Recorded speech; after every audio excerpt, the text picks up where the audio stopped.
Hello everyone. ఈ రోజు మనం నేషనల్ పార్క్స్ గురించి డిస్కస్ చేసుకుందాము. నేషనల్ పార్క్స్ మీకు వన్ డే ఎగ్జామ్స్ లో ఏంటంటే నేషనల్ పార్క్ పేరు చెప్తే సరిపోతుంది. ఏదైనా ఒకటి రెండు చిన్న చిన్న కొద్ది ఇంపార్టెంట్ పాయింట్స్ చూసుకోవాలి, కానీ నేషనల్ పార్క్స్ పేరు అది ఏరియాలో ఉంది అనేది మనం చూసుకోవాలి.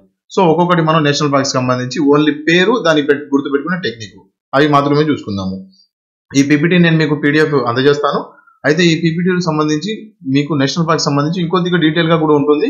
మీరు మాత్రం ఓన్లీ పేర్లు అండ్ వాటి ఇంపార్టెన్స్ అవి చూసుకుంటే సరిపోతుంది. So let start our video. National parks. National park అసలు ఎవరు దీనిని డిక్లేర్ చేస్తారు? IUCN అని చెప్పి ఒక ఆర్గనైజేషన్ ఉందండి, ఇంటర్నేషనల్ ఆర్గనైజేషన్. మనకి నేచర్ ని కన్జర్వ్ చేయడానికి, ప్రొటెక్ట్ చేయడానికి ఈ నేషనల్ పార్క్స్ అనేవి స్టార్ట్ అవుతాయి. ఈ IUCN చూస్తూ ఉంటుంది వీటన్నిటిని.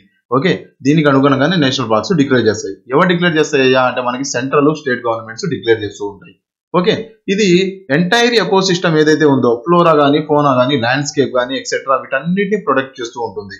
ఫ్లోరా అంటే మనకి ఏవైతే జీవ జంతువులు కానీ లేదంటే చెట్లు కానీ వీటన్నిటిని ప్రొటెక్ట్ చేస్తూ ఆ ప్లేస్ ని కూడా ప్రొటెక్ట్ చేస్తూ ఒక ఏరియాని డిక్లేర్ చేస్తే అది నేషనల్ పార్క్స్ కింద వెళ్ళిపోతుంది.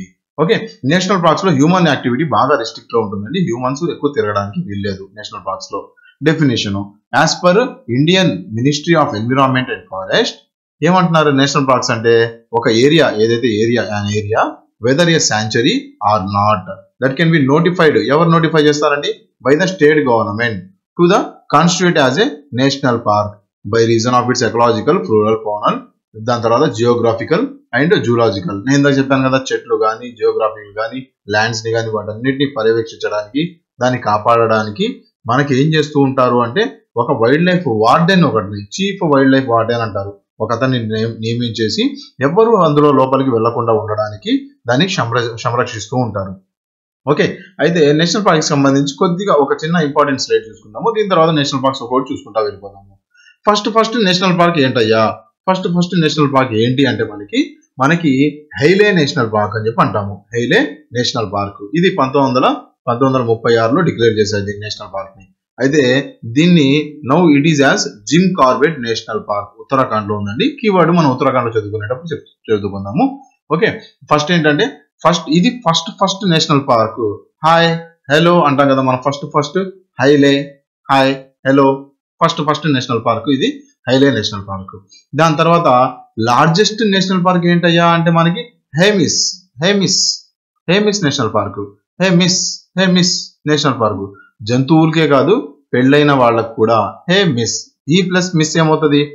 మేలు అండ్ ఫీమేల్ ఇద్దరు మ్యారేజ్ చేసుకునే వాళ్ళకి కూడా, జీవ జంతువులే కాదు మ్యారేజ్ చేసుకున్న వాళ్ళు కూడా సరదాగా వెళ్ళి హేమిస్ లో చూసుకొని వస్తూ ఉంటారు. ఓకే, జంతువులకే పెద్దది కాదు, వైఫ్ అండ్ హస్బెండ్ కూడా వెళ్ళి ఉండొచ్చు, అది కూడా పెద్దదే. దానికోసం కూడా పెద్ద నేషనల్ పార్క్ ఇది. ఓకే రైట్, అలా గుర్తుపెట్టుకోవడానికి. ఇది హై ఆల్టిట్యూడ్ లో కూడా ఉందండి, బాగా ఎత్తైన ప్రదేశంలో ఉంది. లడాక్ అని చెప్పి ఏరియాలో ఉంది. మనం దీని గురించి లడాక్ మన నేషనల్ పార్క్ లిస్ట్ మాట్లాడుకునేటప్పుడు గుర్తుపెట్టుకోవడానికి దీనికి కీవర్డ్ నేను అప్పుడు చెప్తాను. స్మాలెస్ట్ ఏందయ్యా అంటే సౌత్ బటన్. మీ షర్ట్ కి బటన్ ఉంటుందా? అవును ఉంటుంది. చిన్న బటన్ కూడా ఒకటి ఉంటుంది, షర్ట్ కి చిన్న బటన్స్ కూడా ఉంటాయి. సౌత్ బటన్ ఏంటి అంటే స్మాలెస్ట్ నేషనల్ పార్క్. దాని తర్వాత ఎక్కువ నేషనల్ పార్క్స్ ఎక్కడ ఉన్నాయా అంటే మధ్యప్రదేశ్. ఇదొక మధ్యప్రదేశ్ ని చూసుకుంటే మధ్యప్రదేశ్ మొత్తం చుట్టూ అడవులే, హైయెస్ట్ నేషనల్ పార్క్స్ కూడా ఇందులోనే ఉన్నవి. ఓకే రైట్, నెక్స్ట్ వచ్చేసి మనం ఇప్పుడు స్టార్ట్ చేసుకుందాము ఒక్కొక్కటి. ఇంకొక చిన్న స్లైడ్ చూసుకుందాము. మనకి ఫస్ట్ మెరీన్ నేషనల్ పార్క్ ఎక్కడ స్టార్ట్ చేశారయ్యా అంటే మెరీన్ లో కూడా మనకి నేషనల్ పార్క్స్ అంటే మనకి అడవులు అవే కావు, మనకి నేషనల్ పార్క్ అంటే మెరీన్ కూడా ఉంటుంది. మెరీన్ నేషనల్ పార్క్ ఎక్కడ ఉందయ్యా అంటే మనకి ఫిషెస్ ని వాటిని కన్సర్వ్ చేయడానికి గుజరాత్ లో ఉంది. గుజరాత్ లో ఎక్కువ ఉంది. ఎందుకు ఉంది అంటే గుజరాత్ ఒక బావిలా ఉంటుంది. మనకి మన ఇండియన్ మ్యాప్ చూసుకుంటే ఒక బావిలా ఉంటుంది. ఈ బావిలో సంరక్షిస్తూ ఉంటారు first national park, marine national park. మొత్తం 6కి పైగా ఉన్నాయండి మన దగ్గర ఇండియాలో నేషనల్ పార్క్స్. దాని తర్వాత ఫ్లోటింగ్ నేషనల్ పార్క్ ఏంటంటే ఇదంతా ఎలా ఉంటుందంటే కదులుతా ఉంటుంది. ఓకే, ఫ్లోట్ అవుతా ఉంటుంది. ఫ్లోట్ అవ్వడం, కదులుతా ఉండడం కదా. ఎక్కడ ఉందంటే ఇది అంటే మణిపూర్ లో ఉంది. దీన్ని కేబుల్ లాంజో నేషనల్ పార్క్ అని చెప్పి అంటాము, లోక్టక్ లేక్ అని కూడా అంటాము. ఎలా గుర్తుపెట్టుకుంటాము? నేషనల్ పార్క్ ఫ్లోటింగ్ కి సంబంధించి ఫ్లోటింగ్ నేషనల్ పార్క్. బాగా ఫ్లోటింగ్ ఉందనుకోండి, జనాలు కూడా టూరిస్ట్ కూడా బాగా ఫ్లోటింగ్ ఎక్కువ ఉంటుంది, మనీ ఎక్కువ వస్తుంది. ఓకే, మనీ ఎక్కువ వస్తే మణిపూర్ లో ఉంటుంది. ఫ్లోటింగ్ నేషనల్ పార్క్, ఫ్లోటింగ్ ఎక్కువ ఉంది కాబట్టి, జనాలు ఎక్కువ వస్తున్నారు కాబట్టి నేషనల్ పార్క్ ఎక్కడ ఉంది? మణిపూర్ లో ఉంది. అయితే ఫ్రెండ్స్, ఇలాంటి కోర్సుకి సంబంధించి ఆర్ఆర్బి ఎన్టీపీసీకి సంబంధించి ప్రత్యేకంగా ఒక కోర్స్ ఒకటి రన్ అవుతా ఉంది. మీకు కంప్లీట్ సిలబస్, కంప్లీట్ గా అంటే ఏదో పైపైన చెప్పడం కాదు, 1-2 టాపిక్స్, ఇంపార్టెంట్ టాపిక్స్ కాదు, కంప్లీట్ గా బ్లూ ప్రింట్ లో ఏవైతే ఉన్నావో మొత్తం సిలబస్ జిఎస్జికేలో విత్ అద్భుతమైన కోడింగ్ మనం రన్ చేసుకుంటూ ఉంటాము. మీరు ఒక్కసారి చదివితే 10 సార్లు 20 సార్లు చదవడం కాదు, ఒక్కసారి చదివారనుకోండి కంప్లీట్ గా లైఫ్ లాంగ్ మర్చిపోలేరు. రివిజన్లు చేస్తూ కూర్చోడం కాదు, మీరు ఒక్కసారి ఈ కోర్స్ విన్నారనుకోండి, మీరు ఎగ్జామ్ టైంలో ఒక్కసారి తిరిగేస్తే చాలు, మీకు క్వశ్చన్స్ పెట్టేటప్పుడు ఎంజాయ్ చేస్తూ పెడతారు. ఆ రకంగా ఉంటుంది మన కంటెంట్. ఓకే, మొత్తం సిలబస్ కంప్లీట్ అవుతుంది. అండ్ మీకు ఇందులో టెస్ట్ సిరీస్ కూడా ఇన్వాల్వ్ అయి ఉంటాయి. ఇవాళ ఎవరైతే ఈ కోర్స్ తీసుకోబోతున్నారో వాళ్ళ కోసం ప్రత్యేకంగా ఒక చిన్న డిస్కౌంట్ కూపన్ ఇస్తున్నాను. ఆ డిస్కౌంట్ కూపన్ వచ్చేసి ఎన్టీపీసీ ఎస్కేవై ఎన్టీపీసీ అని చెప్పి మీరు టైప్ చేశారా, మీకు ఇన్స్టెంట్ గా 300 రూపీస్ డిస్కౌంట్ వస్తుంది. ఈ కోర్సు మీకు ఇన్స్టెంట్ గా 1300 రూపీస్ కి అవైలబుల్ ఉంటుంది. 1300 రూపీస్ కి మొత్తం జీకే విత్ కోడింగ్ నేను ఇవ్వబోతున్నాను. ఓకే, ఆఫర్ ని యూజ్ చేసుకోండి. యాప్ ని ఇప్పుడే డిస్క్రిప్షన్ లో లింక్ ఉంది, ఇప్పుడే డౌన్లోడ్ చేసుకోండి అండ్ దీనికి ఎన్రోల్ అయిపోండి.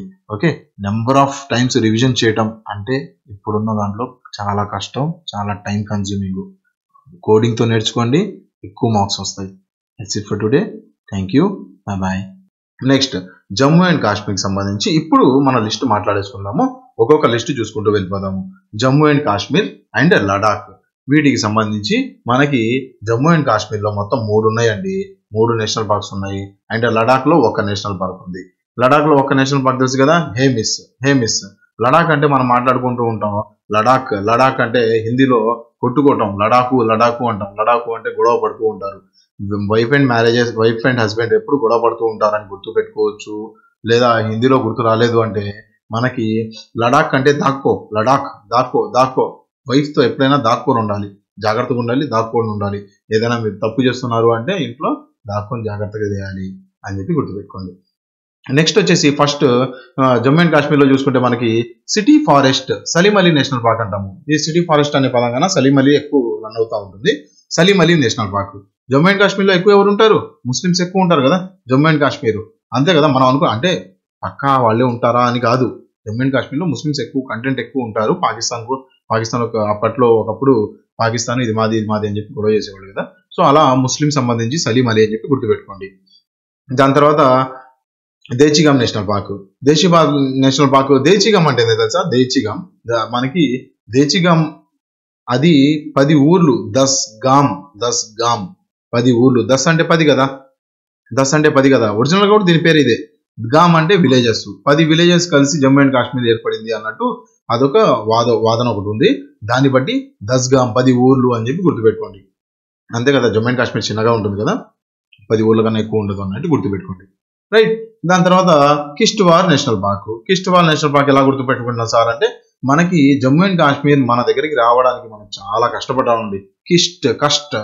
కష్టపడ్డాము, బాగా కష్టపడ్డాము మన దగ్గరికి రావడానికి.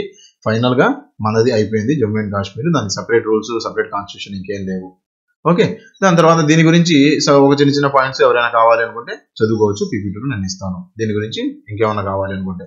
నెక్స్ట్ వచ్చేసి మనకి ఉత్తరాఖండ్ గురించి చూసుకుందాము. ఉత్తరాఖండ్ నేషనల్ పార్క్స్ ఏమేమి ఉన్నవి. హిమాచల్ ప్రదేశ్ చూసుకుందాము. హిమాచల్ ప్రదేశ్ కీవర్డ్ ఏంటి సార్? హిమాలయాలు. మనం వాడే కీవర్డ్ ఏంటి? హిమాలయాలు వాడతాము. ఫస్ట్ గ్రేట్ హిమాలయ మాట్లాడవసరం లేదు, గుర్తుంటుంది. Pin valley. ఇప్పుడు హిమాలయాలు, మౌంట్ ఎవరెస్ట్ ఇవి అధిరోధించారనుకోండి, ఎవరైనా వెళ్ళి ఏం చేస్తారు? జెండా పాతుతారు కదా, ఒక పిన్ను పాతుతారు. బాగా కష్టపడి మౌంట్ ఎవరెస్ట్ ఎక్కాడండి.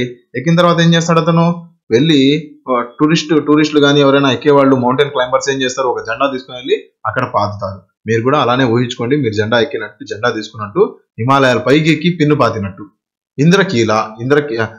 ఇంద్రకీలా వచ్చేసి, ఇంద్రకీలాద్రి మనకి తెలుసు కదా, మౌంటైన్. ఇంద్రకీలాద్రి మౌంటైన్ చెప్పి అంటూ ఉంటాము. హిమాలయాలు, దీనికి కీవర్డ్ అవసరం లేదు. దాని తర్వాత ఖీర్ గంగా ఎక్కడ ప్రవేశిస్తుందండి? గంగా ఎక్కడ పుట్టింది? హిమాలయాల్లోనే కదా అని గుర్తుపెట్టుకోండి. దాని తర్వాత సింబల్ బారా నేషనల్ పార్క్ అంటే సింబల్ బారా. ఇప్పుడు మనం చూసుకుంటే హిమాలయాల్లో మనకి సిమ్లా ఇవన్నీ అక్కడే ఉంటాయి. అలా అయినా గుర్తుపెట్టుకోవచ్చు. సిమ్లా ఇలా అయినా గుర్తుపెట్టుకోవచ్చు. లేదా హిమాలయాల్లో తిరుగుతున్నా అనుకోండి, మీకు హిమాలయాల్లో తిరుగుతూ ఉంటే అక్కడ అడవిలో తిరుగుతుంటే ఒక లయన్, సింహం ఎదురుగా వచ్చింది అని చెప్పి గుర్తుపెట్టుకోండి. రైట్, హిమాచల్ ప్రదేశ్. నెక్స్ట్ వచ్చేసి ఉత్తరాఖండ్. ఉత్తరాఖండ్ కీవర్డ్ ఏమంటాము? ఖండ ఖండాలుగా నరికేస్తాను. ఉత్తరాఖండ్ ఖండ ఖండాలుగా నరికేస్తాము అన్నట్టు కీవర్డ్ వాడతాము. ఫ్లవర్స్, ఖండ ఖండాలుగా నరికేసి, వ్యాలీ ఆఫ్ ఫ్లవర్స్ అండి. వ్యాలీ ఆఫ్ ఫ్లవర్స్ ఖండ ఖండాలుగా నరికేసిన తర్వాత వెళ్ళి పూలు ఇచ్చారంట. వాడు చచ్చిపోయిన తర్వాత, వాడు చచ్చిపోయి అక్కడ పడుకొని ఉన్నాడు, వాడి మీద వెళ్ళి, ఆ శవం మీద వెళ్ళి పూలు వేసి వచ్చాడు ఇతను. ఓకే, ఒకటి. Rajaji national park. Rajaji national park, రాజు ఏం చేస్తాడు? రాజు కోపం వస్తే ఖండ ఖండాలుగా నరికేస్తాడు. ఓకే, రాజు కోపం వస్తే ఖండ ఖండాలుగా నరికేస్తాడు. నందాదేవి. దేవికి కోపం వచ్చినా ఏం చేస్తుంది? దేవి మాత ఏం చేస్తుంది? ఖండ ఖండాలుగా నరికేస్తుంది. నెక్స్ట్ ఇది కూడా చూడండి, గోవింద్ పాషు విహార్ నేషనల్ పార్క్. గోవింద్ అంటే ఎవరు? ఆయన కూడా దేవుడు కదా. దేవుడు కోపం వచ్చిందంటే ఖండ ఖండాలుగా నరికేస్తాడు ఒక్కొక్కడిని, అంతే కదా. దుష్టుల్ని దుర్మార్గుల్ని నరికేస్తాడు. గోవిందుడు, రాజు, దేవి, ఇవన్నీ పెద్ద పెద్ద పదాలు, నరికేస్తారు ఖండ ఖండాలుగా. నెక్స్ట్ జిమ్ కార్బెట్ ఇందాక మాట్లాడుకున్నాం కదా. ఇందాక ద ఫస్ట్ నేషనల్ పార్క్ ఇదే అని చెప్పి అనుకున్నాము. ఓకే, హేలే అని చెప్పి, హేలే నేషనల్ పార్క్ స్టార్టింగ్ లో ఉంది, దాని పేరు మార్చి జిమ్ కార్బెట్ కింద మార్చేశారు. ఈ జిమ్ కార్బెట్ అనే అతను మన ఈస్ట్ ఇండియన్ కంపెనీ పర్సన్ అండి, బ్రిటిష్ పర్సన్ ఇతను.